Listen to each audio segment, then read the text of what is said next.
RCF.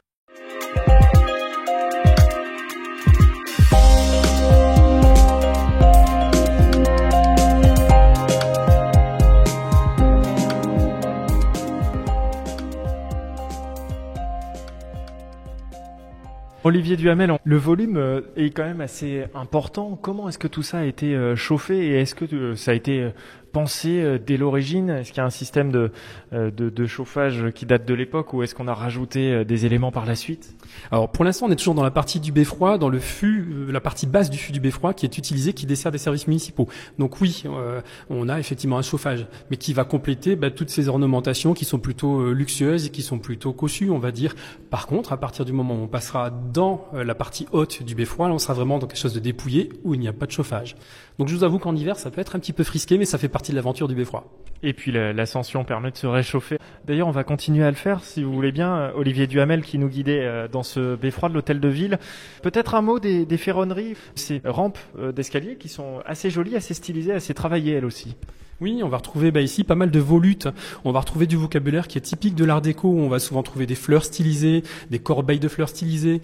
Pour ce qui concerne l'hôtel de ville, quand on prendra par exemple l'escalier d'honneur qui se trouve dans la grande galerie, on va trouver la fleur de lys stylisée. Enfin, une fleur qui est entre fleur de lys et fleur d'iris. On reprend les origines de la ville. Mais cette ferronnerie est aussi vraiment un élément constitutif de tous ces matériaux utilisés dans les années 20 et 30. Et puis parmi les éléments symboliques et constitutifs du beffroi, ici quasiment dès le début, il y a des cloches, un jeu de cloches. Et là, vous avez une petite histoire à nous raconter par rapport à ces cloches.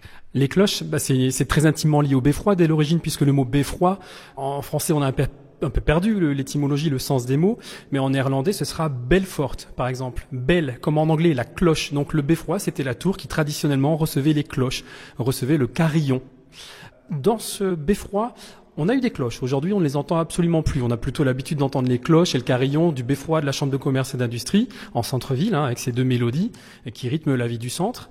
Ici, on a eu des cloches avec un système de mécanisation qui permettait effectivement de faire vivre aussi la ville à l'heure civile, parce que c'est à ça que servaient les beffrois depuis l'origine. Ça se différenciait des églises qui, elles, allaient sonner l'heure des offices. Là, c'était l'heure civile.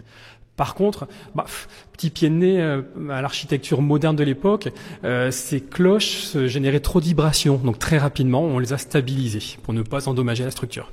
Parce qu'elles auraient été nuisibles à terme pour le béton, elles auraient risqué de le dégrader. A priori, oui, tout à fait. Même si on constate aujourd'hui que c'est un très bon béton et qui a très bien vieilli, il y a des bétons des années 1950 qui ont bien moins résisté. Celui-ci des années 20-30 est vraiment de grande qualité.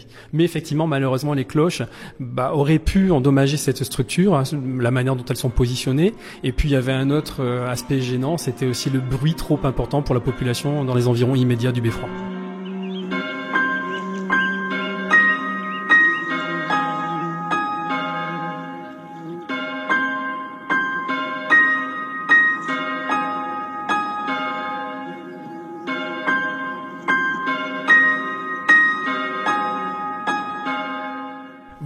Vous rappelez le fait que ce beffroi est structuré de béton.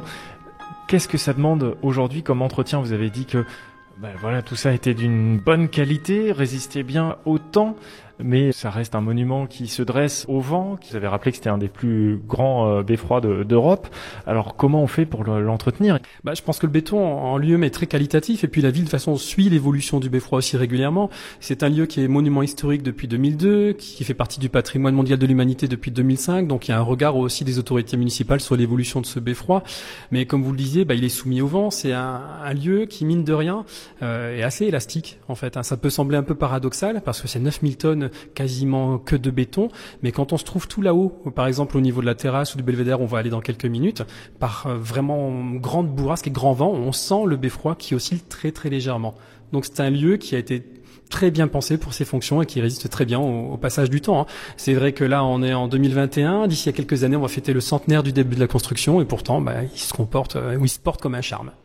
Et Olivier Duhamel, on va poursuivre notre ascension du beffroi et la question va se poser maintenant entre deux choix. Est-ce que on prend le choix des sportifs et on continue l'ascension au pas de course dans l'escalier du beffroi ou bien est-ce qu'on va opter pour l'ascenseur?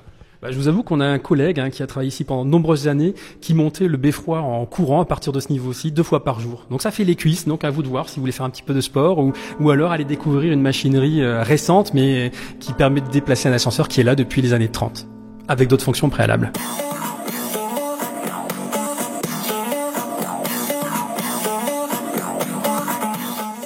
Olivier Duhamel, cet ascenseur, il correspond à des choses qu'on ne fait plus forcément aujourd'hui, mais qui sont assez emblématiques à la fois de l'époque et aussi de la région. Exactement, comme je vous disais tout à l'heure, c'est un ascenseur qui est la colonne vertébrale du beffroi. Aujourd'hui, on s'en sert pour faire monter les touristes en haut du beffroi. À l'époque, c'était un petit peu plus quelque chose d'utilitaire.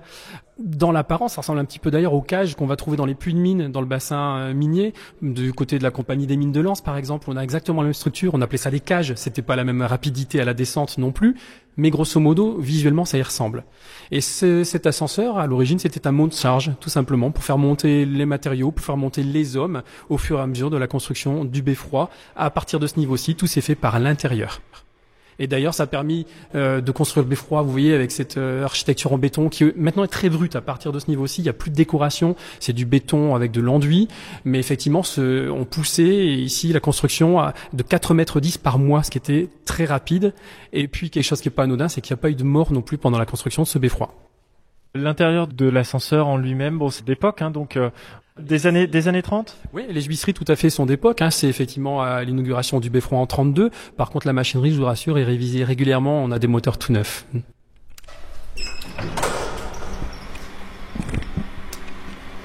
Allez, c'est parti pour quelques petites minutes d'ascension. Hop.